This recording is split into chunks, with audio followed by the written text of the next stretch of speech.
دل میں بھی روشن ہو سکتی ہے۔ ہمارے بہت بڑے عالم دین گزرے ہیں شیخ مرتضی انصاری، آخری بات اور بات میں نے بالکل مکمل کر دی، پہچانیے گا کیسے کیسے لوگ، میں نے کہا چونکہ ہم درسگاہ میں بیٹھے ہوئے ہیں، ہمیں بھی مل جائے وہ علم اور ہم بھی اس مقام تک پہنچ جائیں تو یہی دعا کر سکتے ہیں، اور ہم اسی لیے بار بار آپ کی خدمت میں عرض کر رہے ہیں کہ یہاں آئیں تو پھر یہاں سے خالی ہاتھ نہ جائیں۔ شیخ مرتضی انصاری بہت عظیم ہستی تھیں، یعنی باقاعدہ جو امام زمانہ سے رابطے میں تھیں، میں ان کے کئی واقعات آپ کی خدمت میں پڑھ چکا ہوں، ایک واقعہ آج کی گفتگو سے مربوط کرتے ہوئے پڑھنا چاہتا ہوں اور بات کو مکمل کرنا چاہتا ہوں۔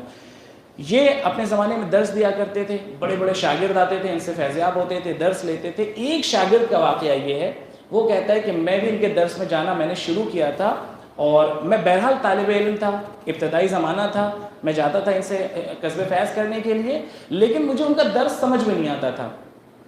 بھئی ہوتا ہے کسی انسان کا، یوں کہیں کہ علمی لیول اتنا زیادہ ہوتا ہے، لیاقت اتنی زیادہ ہوتی ہے کہ ہر انسان سمجھ نہیں پاتا۔ آپ نے دیکھا ہوگا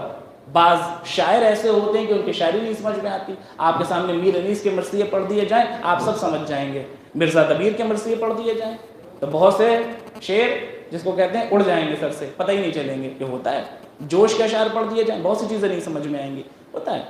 ہر انسان کا اپنا ایک انداز ہوتا ہے، گفتگو کرنے والے، ممبر پہ آنے والے خطیب بہت سے ہیں، بعض ایسے خطیب ہیں ان کی ساری باتیں سمجھ میں آتی ہے، بعض ایسے خطیب ہیں کہ ان کا علمی لیول بہت زیادہ ہے، ان کی زبان ایک دم الگ ہے، آپ کو سمجھنے میں مشکل ہوتی ہے، تو وہ استاد کی بات نہیں سمجھ پاتے تھے، بہرحال اس صلاحیت تک بھی نہیں پہنچے تھے، اس مقام تک بھی نہیں پہنچے تھے، تو باتیں سمجھ میں نہیں آتی تھیں، لیکن علم دوست تھے، علم سیکھنا چاہتے تھے، حاصل کرنا چاہتے تھے۔ جب بالکل ناچار ہو گئے، ایک دم سمجھ میں آیا کہ درس میں جانے کا کوئی مطلب نہیں ہے، جا کے بیٹھتے ہیں باتیں سمجھ میں نہیں آتی ہیں، تو اب اس در پہ پہنچے جہاں سے رزق علم ملا کرتا تھا، در نجف، در امیر کائنات علی ابن ابی طالب علیہ السلام۔ صلی اور پہنچنے کے بعد مولا سے جا کے فریاد کی کہ مولا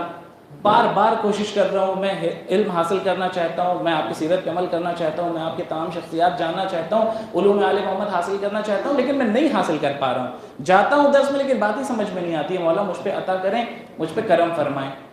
نتیجہ کیا ہوا؟ سو گئے،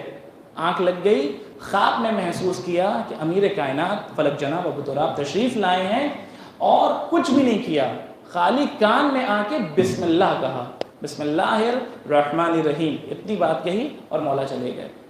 کہتا میں خوش ہو گیا، مولا نے میرے کان میں بسم اللہ کہہ دیا، اس سے بڑی میرے لیے کیا خوش نصیبی ہوگی۔ اب جو میں درس میں پہنچا تو اب میری علمی صلاحیت بہت بڑھ چکی تھی، ساری باتیں سمجھ میں آ رہی تھیں، حتیٰ نوبت یہ آ گئی تھی کہ میں سوال پہ سوال کرنے لگا تھا۔ آپ نے دیکھا ہوگا بعض کلاس میں ایسے شاگرد ہوتے ہیں جن کی ذہنیت اتنی اچھی ہوتی ہے، جن کی صلاحیت اتنی اچھی ہوتی ہے کہ وہ استاد پہ سوال کر لیتے ہیں، استاد یہ بات آپ نے پڑھی ہے، اس میں تو یہ مشکل ہے، مثال کے طور پہ یہ جو آپ نے باتیں میں بتائی ہیں اس میں یہ سوال آ رہا ہے، اس میں یہ سوال آ رہا ہے، بہت سے سوالات ذہن میں آنے لگے، اتنی علمی صلاحیت بڑھ چکی تھی۔ ایک دن یہ نوبت آ گئی کہ انہوں نے اتنے سوالات کر لیے کہ شیخ انصاری بھی سمجھ گئے کہ کچھ تو ماجرا ضرور ہے، یعنی اتنی صلاحیت اس طالب علم کی کہ مجھ پہ اعتراض کر رہا ہے۔ بات جب مکمل ہو گئی، درس جب ختم ہو گیا تو کچھ کہا نہیں شیخ نے، چپکے سے اس کے بغل سے گزرتے ہوئے شاگرد کے کان میں جا کے ایک بات کہی، بات پہنچ جائے اور گفتگو میں نے مکمل کر دی، کہا جس نے تمہارے کان میں بسم اللہ کہا ہے نا، جس نے تمہارے کان میں بسم اللہ کہا ہے وہ میرے کان میں وللظالین تک کہہ جائے مل گی محمد و آل محمد۔